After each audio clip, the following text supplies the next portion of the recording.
ಮುಂದಾಗೋದು divorce ಕಣು, ಜ್ಯೋತಿಷಿ ಮಾತೆ ನಿಜವಾಯ್ತಾ?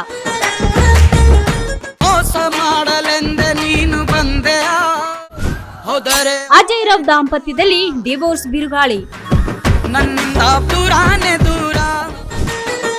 ತಪ್ಪಾದ ಮುಹೂರ್ತದಲ್ಲಿ ಮದುವೆ ಆಗಿದ್ದೇ ಡಿವೋರ್ಸ್ಗೆ ಕಾರಣನಾ?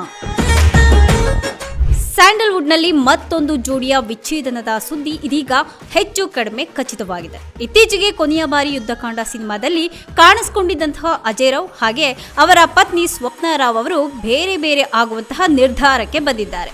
ಯುದ್ಧಕಾಂಡ ಸಿನಿಮಾದ ನಿರ್ಮಾಣವನ್ನ ಸಹ ಮಾಡಿದಂತಹ ಅಜಯ್ ರಾವ್ ಅದರಲ್ಲೂ ಯಶಸ್ಸನ್ನ ಕಂಡುಕೊಂಡಿರಲಿಲ್ಲ. ಆದ್ರೆ ಆ ವೇಳೆ ನಡೆದಂತಹ ಸಂದರ್ಶನದ ವೇಳೆ ತಮ್ಮ ಸಂಸಾರದ ಬಗ್ಗೆ ಸಹ ಮಾತನಾಡಿದ್ರು.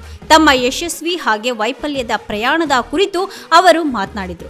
ಮುಹೂರ್ತದ ನಂಬಿಕೆಗಳ ಬಗ್ಗೆ ಕೂಡ ಅವರ ದೃಷ್ಟಿಕೋನದ ಬಗ್ಗೆಯೂ ತಿಳಿಸಿದ್ರು. ತಮ್ಮ ವೈಯಕ್ತಿಕ ಮತ್ತೆ ವೃತ್ತಿಪರ ಜೀವನದಲ್ಲಿ ಅನುಭವಿಸಿದಂತಹ ಏರಿಳಿತಗಳನ್ನ ಹೇಗೆ ನಿಭಾಯಿಸಿದೆ ಅನ್ನೋದನ್ನ ಸಹ ಅಜಯ್ ರಾವ್ ಅವರು ಮಾತನಾಡಿದ್ದಾರೆ. ನಾನು ಮದುವೆ ಆಗಿದ್ದೆ ತಪ್ಪಾದಂತಹ ಮುಹೂರ್ತದಲ್ಲಿ. ನನ್ನ ಪ್ರೊಡಕ್ಷನ್ ಮೂಲಕ ಬಂದಂತಹ ಕೃಷ್ಣ ಲೀಲಾ ಅನ್ನೋ ಸಿನಿಮಾ ಮಾಡಿದ್ದು ಕೂಡ ತಪ್ಪಾದಂತಹ ಮುಹೂರ್ತದಲ್ಲೇ ಅಂತ ಹೇಳ್ಕೊಂಡಿದ್ದಾರೆ. ನನ್ನ ಯುದ್ಧಕಾಂಡ ಸಿನಿಮಾ ಮಾಡಿದ್ದು ಸಹ ಯಾವ ಮುಹೂರ್ತ ಅನ್ನೋದು ನನಗೆ ಗೊತ್ತಿಲ್ಲ. ಸಿನಿಮಾ ಡಿಸಾಸ್ಟರ್ ಕಣೋ ಅಂದಿದ್ರು. ಕೆಟ್ಟ ಮುಹೂರ್ತದಲ್ಲಿ ವಿವಾಹವನ್ನ ಕೂಡ ಆಗಿದ್ದೀಯಾ, ಆದ್ರೆ ಮದುವೆ 1 ವರ್ಷ ಕೂಡ ಬರೋದಿಲ್ಲ, ಡಿವೋರ್ಸ್ ಆಗೇ ಆಗುತ್ತೆ ಅಂತ ಅಜಯ್ ರಾವ್ಗೆ ಒಬ್ರು ಜ್ಯೋತಿಷಿ ಹಿಂದೆ ಹೇಳಿದ್ರು ಅನ್ನೋದನ್ನ ಅಜಯ್ ರಾವ್ ಅವರು ಸಂದರ್ಶನದಲ್ಲಿ ಹೇಳ್ಕೊಂಡಿದ್ರು. 2014ರಲ್ಲಿ ಪ್ರೀತಿಸಿ ಮದುವೆ ಆಗಿದ್ದಂತಹ ಅಜಯ್ ರಾವ್ ಹಾಗೆ ಸ್ವಪ್ನ ರಾವ್ ಅಂದಾಜು 11 ವರ್ಷಗಳ ಕಾಲ ಜೊತೆಯಲ್ಲಿದ್ರು. ಜ್ಯೋತಿಷಿ ಹೇಳ್ದಂತೆ ಒಂದೇ 1 ವರ್ಷಕ್ಕೆ ವಿಚ್ಛೇದನ ಆಗದೇ ಇದ್ರೂ ಸಹ ಆತ ಹೇಳ್ದಂತೆ ವಿಚ್ಛೇದನವಂತೂ ಆಗ್ತಾ ಇದೆ. ನಾನು ಯಾವ ಮುಹೂರ್ತವನ್ನ ನೋಡೋದಿಲ್ಲ, ನನಗೆ ಅಸ್ಟ್ರಾಲಜಿ ಬರುತ್ತೆ.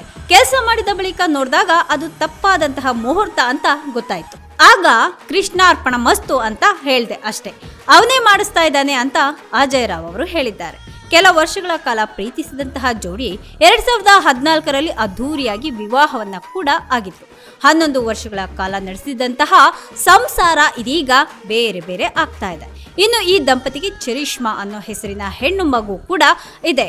ಕೆಲ ತಿಂಗಳ ಹಿಂದೆ ಬಿಡುಗಡೆಯಾಗಿದ್ದಂತಹ ಯುದ್ಧಕಾಂಡ ಸಿನಿಮಾದ ಮೇಲೆ ಅಜಯ್ ರಾವ್ ಅವರು ಭಾರಿ ನಿರೀಕ್ಷೆಯನ್ನ ಸಹ ಇರಿಸಿಕೊಂಡಿದ್ರು. ಆದ್ರೆ ಸಿನಿಮಾ ನಿರೀಕ್ಷೆಗೆ ತಕ್ಕಂತೆ ಗಲ್ಲಾಪೆಟ್ಟಿಗೆಯಲ್ಲಿ ಸದ್ದನ್ನ ಮಾಡಲಿಲ್ಲ. ಇನ್ನು ಈ ಸಿನಿಮಾಕ್ಕೆ ಸಾಕಷ್ಟು ಹಣವನ್ನ ಸುರಿದಿದ್ದಾಗಿ ಅಜಯ್ ರಾವ್ ಅವರೇ ಹೇಳ್ಕೊಂಡಿದ್ದಾರೆ. ಅಲ್ಲದೆ ತಮ್ಮ ಇಷ್ಟದ BMW ಕಾರನ್ನ ಸಹ ಮಾರಾಟ ಮಾಡಿದಂತಹ ಸುದ್ದಿ ಭಾರಿ ವೈರಲ್ ಆಗಿತ್ತು.